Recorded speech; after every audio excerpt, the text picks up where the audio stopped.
Vamos lá então, pastor, comenta um pouquinho disso aí, como é que a gente resolve essa grande problemática aí, que destrói muito o casamento, além da comunicação, que é a finança, né, que começa a gerar aquele probleminha, de repente, acabou o casamento por causa da finança. Como é que a gente consegue melhorar isso aí, ou tentar equilibrar, fazer alguma coisa? Dá uma dica para a gente aí.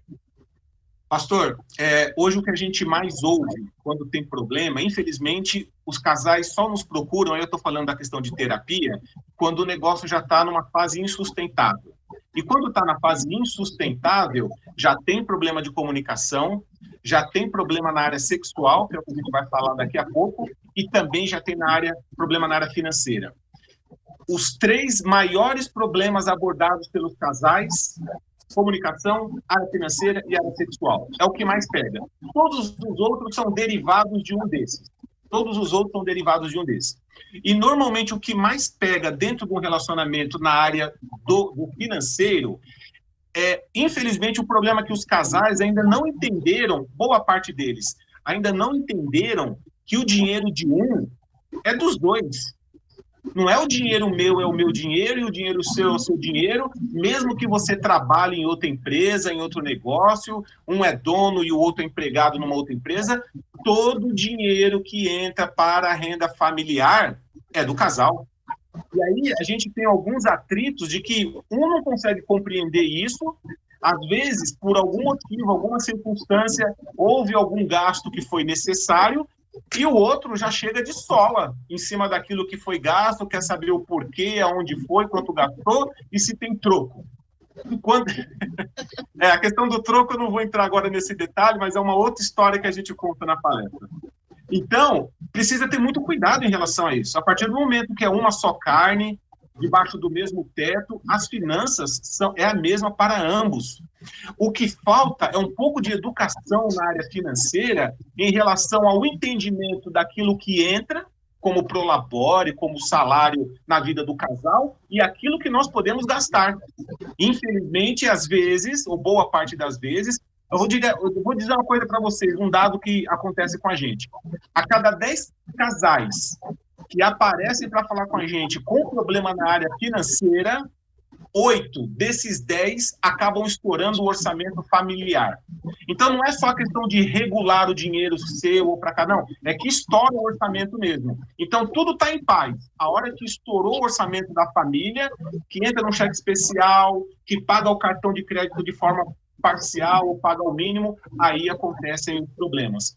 Porque eles acabam direcionando o foco para esses problemas, e aqueles problemas na comunicação, na área sexual, porque acabam interferindo, problema na área financeira interfere na boa comunicação e na área sexual, infelizmente eles não têm maturidade para resolver isso.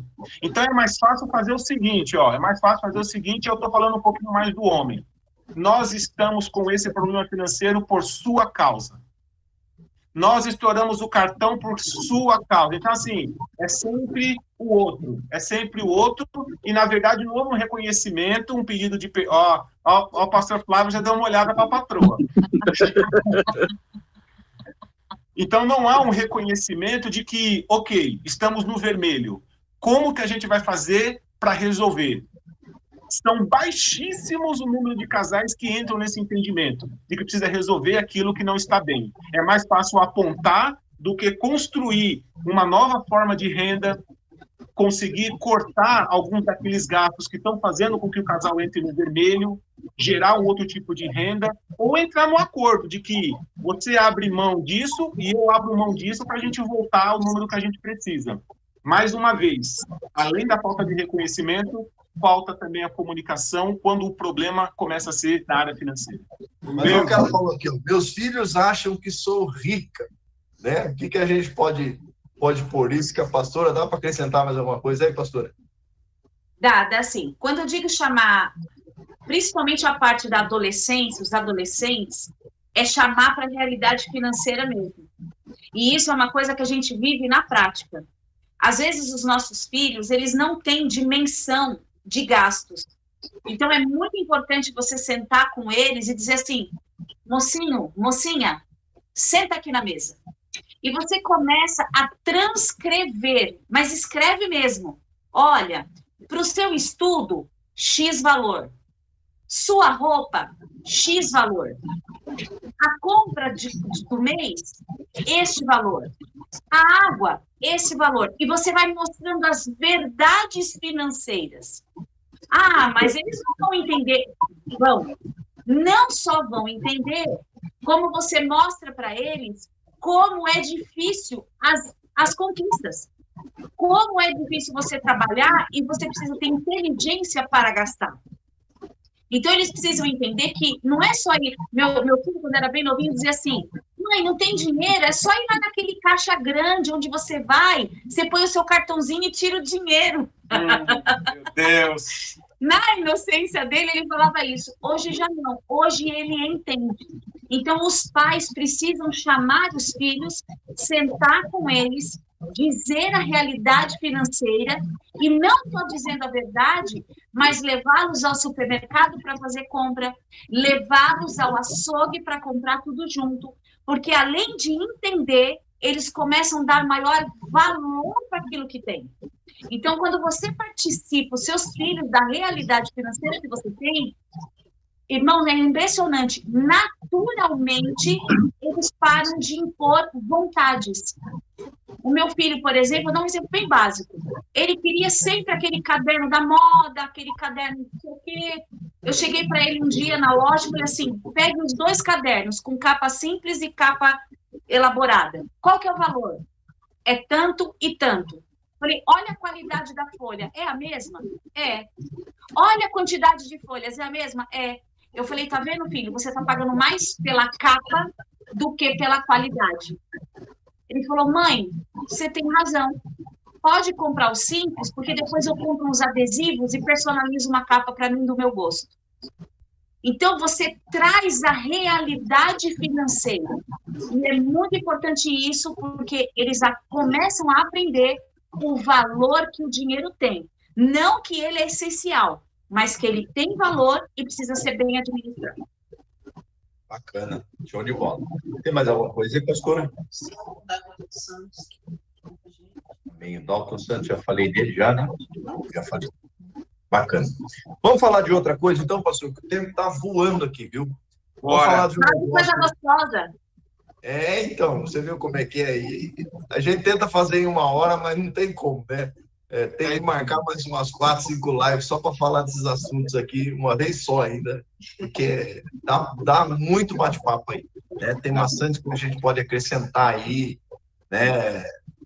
Trazer os filhos para esse orçamento, para ver a realidade, ensinar eles o valor, né, das coisas, como a senhora falou agora da capa. Tem os filhos mais velhos que depois que casam, quer que a gente continue mantendo ainda, né? É uma coisa complicada, mas não vamos entrar nesse assunto hoje, não, senão a gente vai embora. Vamos falar um pouquinho, então, desse negócio que a gente gosta de fazer de vez em quando, né? Uma vez por mês, cada 15 dias, sei lá quanto tempo, dependendo do casal. Vamos falar de sexo, pastor. Fala desse negócio complicado aí, que muita gente torce o nariz quando fala disso na igreja. Pastor, você sabe que a gente sempre fala isso, né, nas palestras, que glória a Deus pela igreja que abriu as portas para uma palestra para casal. Porque, normalmente, os mais conservadores, né, eles realmente não querem falar sobre isso, porque constrange, porque ainda tem muito tabu, vocês têm que resolver isso na casa de vocês. Só que se não está resolvendo, poxa, então eu vou viver de uma forma infeliz, sem conhecimento, de uma forma que me faz pecar pela ausência disso, e aí talvez a gente fale um pouquinho sobre isso também, e não resolve, porque a gente já não consegue mais conversar sobre isso. Mais uma vez, a gente amarra a comunicação também nesse tema. E vou te dizer que o impacto da comunicação ineficaz dentro da área da sexualidade é muito maior do que na área das finanças. É muito maior.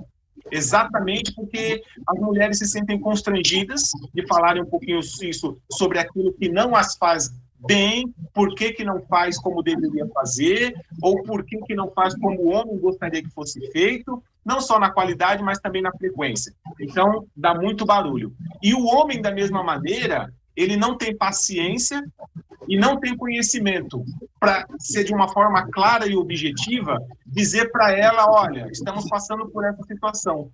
É mais fácil somente cobrar que quer, só que não faz por onde merecer e nem por onde ela entender as necessidades dele. A ponto de nós já ouvirmos de algumas mulheres que falaram o seguinte: se ele não fizesse questão, para mim está tudo certo. Aí é pecado, porque é algo santo, é algo abençoado pelo Senhor, que ele já deixou, inclusive nas Escrituras, para nós, para que nós pudéssemos entender exatamente o como ser feito, atendendo às necessidades tanto do homem como para da mulher, como escrito lá em 1 Coríntios 7:3, em que existe essa necessidade desse entendimento. E se algum deles está de forma desleixado em relação a esse tema, está pecando sim. Teve gente que já me perguntou se era pecado não fazer. Falei, é muito pecado sim. Está indo contra ordenanças do Senhor para o casamento. Pecado sem perdão ainda, né, pastor? Isso, é isso aí. Cuidado para não perder a salvação. Mentira. E o que a gente pode falar para eles aí, pastor, o pessoal que está assistindo, como é que a gente pode melhorar esse negócio aí do sexo? Tem muito camarada aí que vem com aquele negócio de hoje tem, né, aquela coisa terrível, que acho que... E tem muita mulher que acaba entrando nisso e vai lá, faz o que tem que fazer e vamos dormir, acabou, né? Perdeu aquela coisa prazerosa para os dois, né? Porque eu sempre digo assim, o prazer dentro do sexo tem que ser para os dois, né? Não pode ser só para um. A partir do momento só para uma coisa está errada, né? Como que a gente pode dar uma dica aí, que eu sei que esse assunto se estende muito? Sim. E como que a gente pode dar uma dica? O que a gente pode melhorar nisso aí?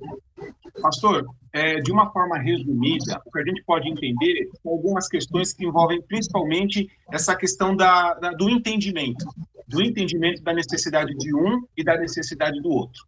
Historicamente, a gente sabe que o homem ele tem um pouquinho mais de necessidade em relação a ter a frequência do ato sexual. Não é nem a qualidade, porque às vezes ele nem sabe o que é bom, então ele não consegue avaliar a qualidade, mas ele avalia a quantidade. Então, nessa avaliação de quantidade dele, teve um casal que perguntou para a gente, pastor, mas qual que é o padrão da frequência? Falei, meu irmão, não tem padrão. O padrão é aquilo que seja suficiente para nutrir a necessidade tanto de um como do outro, que é o que a Bíblia nos ensina, que deve estar junto, coabitando, parando apenas para um momento de oração, e depois vocês voltarem à ativa novamente para que vocês não sejam provocados, incitados pelo inimigo e não venham atrair ou cometer qualquer tipo de adultério, ainda que seja só na mente. Então, a grande sacada do alinhamento sexual dentro de um casal é que um entenda a necessidade do outro. Ah, mas o meu homem ele é insaciável, o meu homem ele quer todo dia. Eu vou ser bem sincero para vocês, viu? Na prática, o camarada falar que quer todo dia, não sei. Todo dia eu acho difícil, porque não... Gente, estamos abertos aqui, daqui a pouco vai ter um monte de gente vendo esse negócio aí, mas todo dia é difícil. Tem os caras que aguentam, mas é difícil. O cara tem uma vida ativa no trabalho, o cara sai, o cara faz... Cara, todo dia é difícil. Mas tem aqueles que ainda, né, supera, aí sai, aqueles que saem fora do gráfico. Então, a grande sacada é poder entender o quanto é legal, tanto para o homem como para a mulher. Porque se não for o que o pastor falou, se eu quiser atender só a necessidade de um, vai ser bom para ele, mas não vai ser bom para mim. E a outra questão que aí é onde eu vou mexer aí um pouquinho no brio dos homens, é poder saber por que essa mulher não gosta tanto quanto ele. Porque às vezes a mulher tem esse negócio, né? A mulher não gosta. Não, a mulher gosta, a mulher faz. O problema é quando o homem não atende ela nas necessidades dela. E aí eu estou falando de preliminares, estou falando de carinho, estou falando de descobrir o corpo da mulher, estou falando de descobrir as áreas erógenas da mulher, para que realmente haja um toque daquilo que é mais prazeroso para ela. Tem cara que não sabe nada disso, parece coelho, só monta, faz um negocinho lá e depois vai fora. Aí ele cai do ladinho assim e vai dormir. Aí a mulher olha para o teto e fala assim, ai meu Deus, O que eu falo para esse homem para ele entender? E é difícil para ela colocar isso exatamente porque não existe uma comunicação aberta nesse sentido. Então, a grande sacada para você, casal, que está nos assistindo agora, vai assistir daqui a pouco, quando a gente compartilhar esse link, é que você, às vezes, não vou nem falar de forma verbal, porque às vezes a mulher realmente ela é muito vergonhosa nisso, mas quer fazer com que o seu marido te conheça um pouco melhor, fecha a boca e naquele momento de intimidade, pega a mãozinha dele e leva as áreas que você tem uma necessidade maior de ser tocada, que às vezes o teu marido nem sabe qual é, e aí você conduz ele sem precisar falar uma palavra. Conduz o teu marido e vai ser feliz. Olha que interessante. Aperta a campainha para entrar na casinha. Isso. Não pode entrar sem bater. Não, aperta a campainha para entrar na casinha. Eu achei muito interessante isso aí que o senhor falou, pastor. Eu, às vezes, até atendo alguns casais que vêm com essa conversa que o senhor falou aí, e eu quero que o senhor dê mais uma reforçada nisso aí. A mulher não gosta, né? A mulher não gosta como a gente. Tem cara que eu vejo falando, eu sou bem sincero pro senhor, na minha cabeça, eu quero fazer todo dia. Na minha cabeça. Como o senhor disse, mas tem dia que a gente tá meio cansado, né? A gente... É normal isso. Um dia que você tá muito cansado, trabalhou muito, cansou e companhia limitada, mas a cabeça da gente tá querendo, né? Uhum. E eu queria que o senhor falasse isso, porque é interessante isso que o senhor falou, que às vezes a pessoa fala assim, poxa, mas a minha mulher não gosta tanto. E eu acho interessante isso que o senhor falou, que... posso falar aqui? Vou falar. Ela já brincou comigo assim, eu quero ver até onde que você aguenta. Né? Oi! Aê, pastor, é isso mesmo. Vamos deixar quente o negócio aí. E o que a gente pode fazer nesse caso, pastor? No caso aí do camarada fala, eu já vi até mulheres falando, né, que o meu marido parece que não gosta. Como que a gente resolve essa questão aí? A pastora, você ia falar alguma coisa também? Não, a gente começa... Pastor, é aquela coisa, se a gente for falar desse assunto, assim, tem muita coisa para dizer. Mas acho que o primordial é o homem entender que ele tem que galantear a sua esposa. O galanteio não ficou só lá no namoro, não ficou só lá no noivado, não ficou só lá no início do casamento. O galanteio é algo que não pode ser perdido. Galanteio, respeito, educação. Às vezes o homem, ele é tão... Desculpa da palavra que eu vou usar, mas às vezes o homem, ele é tão chucro nas palavras e no tratamento. Tem mulheres que falam assim, eu não tenho vontade de estar com meu marido, e não é nem porque eu o não desejo, é que a forma que ele fala comigo me desmotiva. Então, às vezes, o sexo não tá... A falta não está no corpo. Às vezes, a falta está na fala, está na gentileza, está na educação.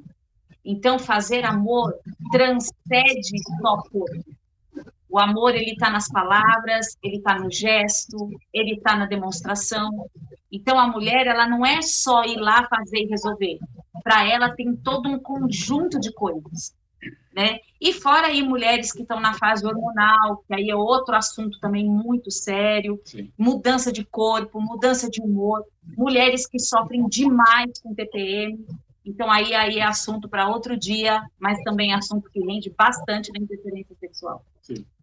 Que o Alexandre que defendendo os homens.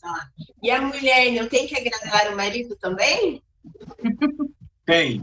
Não só tem, como deve. Deve.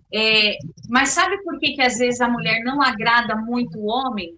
Porque o homem não demonstra para ela a fragilidade dele. Ele não demonstra essa sensibilidade. Porque ele se faz tão forte, tão inteiro, que quando ela não vê essa fragilidade, ela começa a entender que ele não precisa. Quando o homem permite que a mulher veja a sua fragilidade, a mulher entende que ele é uma pessoa sensível. Então, a mulher, ela precisa se aproximar, a mulher precisa fazer atos de gentileza. É que a mulher, ela tem um jeito diferente de agradar. Ela acha que fazendo comida favorita, deixando a roupinha limpinha, a casa organizada, ela já está praticamente contribuindo com isso. Mas mulheres, homem também gosta de palavras de elogio, homem também gosta de ser galanteado, mas o que o homem mais gosta também é de ser procurado. Muitas vezes as mulheres não procuram seus maridos. E aí, na cabeça do marido, fica aquela interrogação: será que ela não me deseja? Então, fica aqui um desafio para quem nos ouve. Comece também a demonstrar o dia que você quer. Vai para cima. Ai, que feio, mas mulher não, isso é postura masculina, de jeito nenhum. A partir do momento que vocês dois são casais, é um casal em Cristo, é um casal que não está em pecado, que está fazendo sexo dentro do casamento, vocês têm liberdade total e acessibilidade total um com o outro. Então, mulher, tá com vontade, diz que tá, se prepare, pega esse homem. Arrebenta ele. Eita, aí sim.